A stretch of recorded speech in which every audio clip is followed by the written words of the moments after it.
ठाणे महानगरपालिका सार्वत्रिक निवडणुकीच्या अनुषंगाने महापालिका आयुक्त तथा निवडणूक अधिकारी सौरभ राव यांच्या मार्गदर्शनाखाली 15 जानेवारी 2026 रोजी होणाऱ्या निवडणुकीसाठी ठाणे महापालिका प्रशासन पूर्णपणे सज्ज झाले.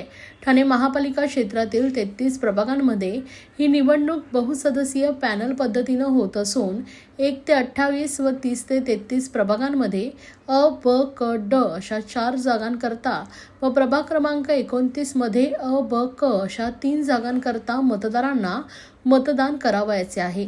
निवडणुकीच्या प्रत्येक टप्प्यातील कामकाजाची आयुक्तांनी नियमितपणे आढावा घेतला असून प्रत्यक्ष पाहणीही करण्यात आली आहे.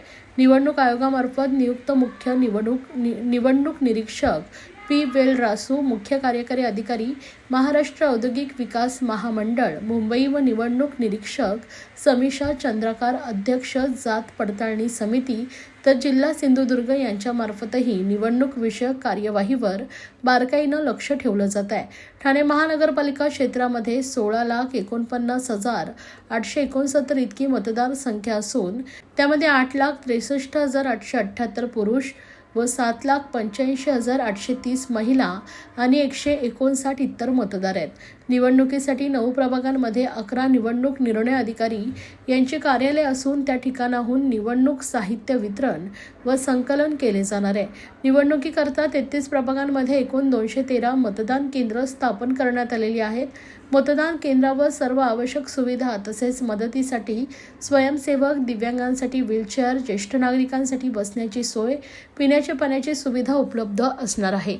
मतदान केंद्रावरील कामकाजाकरता मतदान केंद्राध्यक्ष, 3 मतदान केंद्र अधिकारी व शिपाई यांची नेमणूक करण्यात आली आहे. त्यांची 2 प्रशिक्षणे पूर्ण झाली असून 20% राखीव असे मिळून एकूण 12,650 अधिकारी व कर्मचाऱ्यांना आदेश निर्गमित करण्यात आले आहेत. याशिवाय प्रत्येक मतदान केंद्रावर पोलीसही सज्ज असणार आहेत. निवडणुकीकरता कंट्रोल युनिट व बॅलेट युनिट प्राप्त झालेली असून सर्व मतदान यंत्रांची प्राथमिक तपासणी करण्यात आली आहे. सर्व मतदान यंत्रे सीलबद्ध करून संबंधित निवडणूक निर्णय अधिकारी कार्यालयात निर्माण केलेल्या स्ट्रॉंग रूममध्ये कडक पोलीस बंदोबस्तात ठेवण्यात आले. सर्व मतदान केंद्रावर CCTV यंत्रणा सज्ज ठेवण्यात आली आहे.